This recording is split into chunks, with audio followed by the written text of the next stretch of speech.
ada di Surabaya, ibu kota Provinsi Jawa Timur. Sebagai ibu kota, Surabaya memiliki banyak sekali cerita, mulai dari sejarah, kuliner, bahkan legenda urban dan mistis seperti Rumah Hantu Darmo, yang cukup terkenal waktu tahun 2013 silam. Tentu saja kami juga ikut penasaran dengan kisah-kisahnya dan apa yang ada dalam benak masyarakat yang tinggal di sana. Sekarang kami akan pergi ke Rumah Hantu Darmo.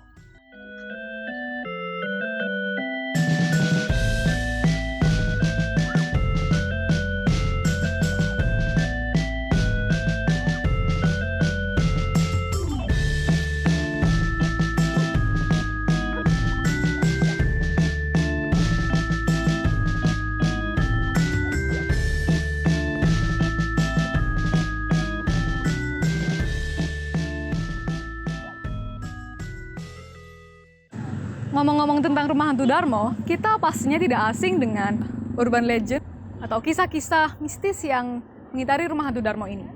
Ya memang karena rumah hantu ini menyimpan banyak sekali misteri, mulai dari asal-usulnya, kapan rumah itu dibangun, hingga sampai siapa pemiliknya. Menurut beberapa sumber di internet, rumah ini dimiliki oleh keluarga Belanda. Diduga keluarga ini telah melakukan praktek pesugihan dan ketika melakukan perjalanan, naasnya mengalami kecelakaan di tengah jalan. Hingga kini, rumah ini terbengkalai. Dinding-dinding rumah ini diselimuti dengan noda-noda bekas kebakaran yang tidak diketahui kapan terjadinya. Lumut-lumut tumbuh karena tempatnya yang lembab, rumput dan semak belukar tumbuh tinggi, semakin memperparah keadaan. Menurut kumpulan sumber di internet, kerap muncul penampakan seorang noni Belanda. Kesan yang diberikan rumah hantu itu sangat menyeramkan. Namun, kesan itu sudah tidak terlalu tampak. Orang-orang sudah jarang mengunjungi situs tersebut. Bahkan, rumah ini pernah dijadikan sebagai tempat berkumpul oleh anak muda untuk melakukan hal yang tidak terpuji. Hingga kemudian sempat ditutup dengan garis kuning oleh Satpol PP. Bahkan baru-baru ini, rumah ini sudah dipagari oleh tembok-tembok yang berdiri di depannya. Terlepas dari itu semua, kesan mistis rumah ini tetap ada. Nah, informasi-informasi terkait Rumah Hantu Darmo ini sudah banyak tersebar dan terkenal di internet. Hingga akhirnya diberi julukan Rumah Hantu Darmo oleh netizen. Tapi itu kata netizen. Kira-kira apakah masyarakat yang tinggal di sekitar kawasan ini memiliki pendapat yang sama? Setelah ini kami akan mewawancarai beberapa masyarakat yang tinggal di kawasan Rumah Hantu Darmo. Nama saya Falak, profesi saya Babin Kamtibmas mengenai keamanan lingkungan. Nama saya Santoso. Saya sendiri sebagai pengurus kampung di RW 1 Darmo, wilayah Darmo Permai maupun Puncak Permai. Saya sejak tahun 2008, kurang lebih ya hampir 13 tahun ya. Saya di perumahan ini mulai tahun 1990. Jadi sudah 31 tahun tinggal di Darmo Permai Utara sini. Pengalaman pribadi saya rasa biasa-biasa saja. Masalahnya saya pun sudah pernah juga, ya bagi kita yang nggak percaya, kita masuk ke dalam-dalam itu pun juga tidak ada hal-hal yang menakutkan atau membuat kita merinding atau bagaimana, itu tidak ada untuk saya, gitulah.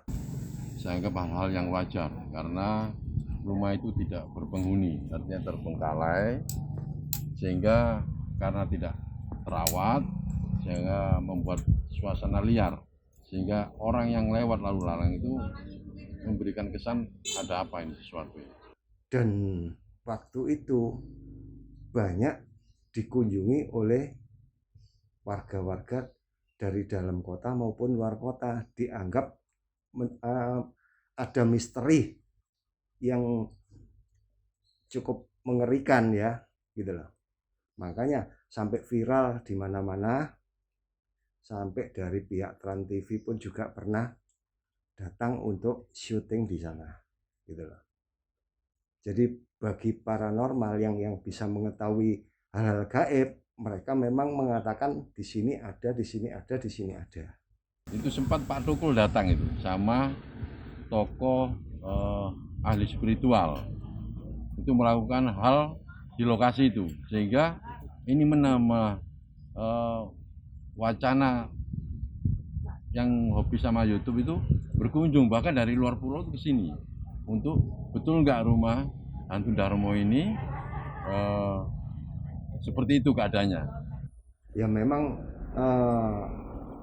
nuansanya memang gelap sekali ya, karena memang tidak ada kelistrikan, dan waktu itu lampu jalan pun juga tidak ada. Dan lampu jalan yang baru saja sekarang ini baru terpasang dan agak terang, yang dimana waktu itu lampu jalan pun tidak terrealisasi oleh Pemkot waktu itu, gitu loh. Jadi suasananya memang suram sekali, gitu loh. Tapi memang rumah itu memang situasinya juga menyeramkan, karena sesuatu yang dibiarkan tanpa ada kegiatan hal yang positif ini mendatangkan. Ibarat kalau ladang itu dibiarkan, yang tumbuh bukan sayuran tapi pohon-pohon liar, sehingga bisa mengundang ular, bisa mengundang hewan-hewan yang berbahaya. Bisa dengan hati manusia. Kalau hati manusia dibiarkan, yang masuk itu hanya unsur-unsur negatif, tanpa doa, tanpa ini tidak bisa. Hanya satu-satunya hanya doa kalau di hati manusia. Kalau di taman atau di ladang itu ya harus dirawat, apalagi rumah. Karena banyak versi cerita yang beredar di dunia maya, secara pribadi, versi cerita mana yang benar? Cerita rumah yang ada di Darmo Permai, Puncak Permai ya, itu sebenarnya dulu pemiliknya itu bertinggal di lokasi sana. Tapi kabarnya saat itu mereka ada bepergian di daerah Bali sana. Kemudian nggak tahu gimana dia menggunakan kapal kapal boot atau kapal untuk pribadi, ceritanya tenggelam dan sekeluarga meninggal. Tapi kalau cerita yang ada itu memang banyak legenda. Kadang di situ ada orang melakukan ritual, jadi bakar dupa atau sejenisnya. Kalau peninggalan Belanda bukan.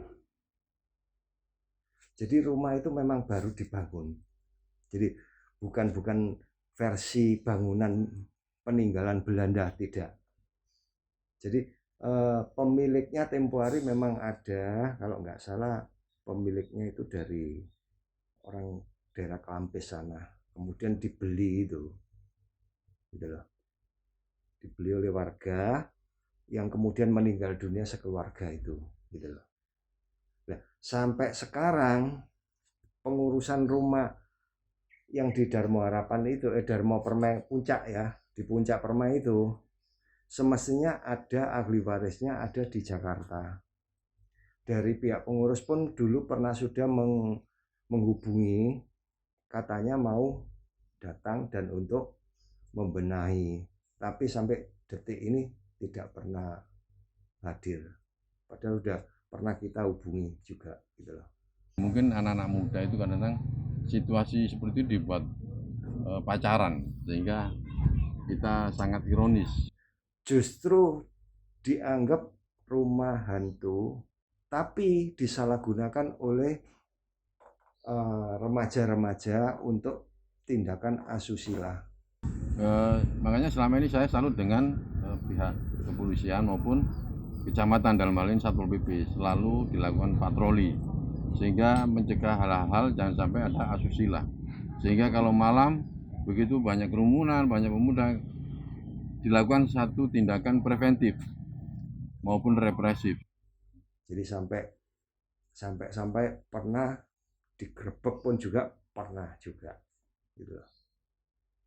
Makanya sampai hari ini masih ada pantauan juga dari pihak kepolisian, gitu loh.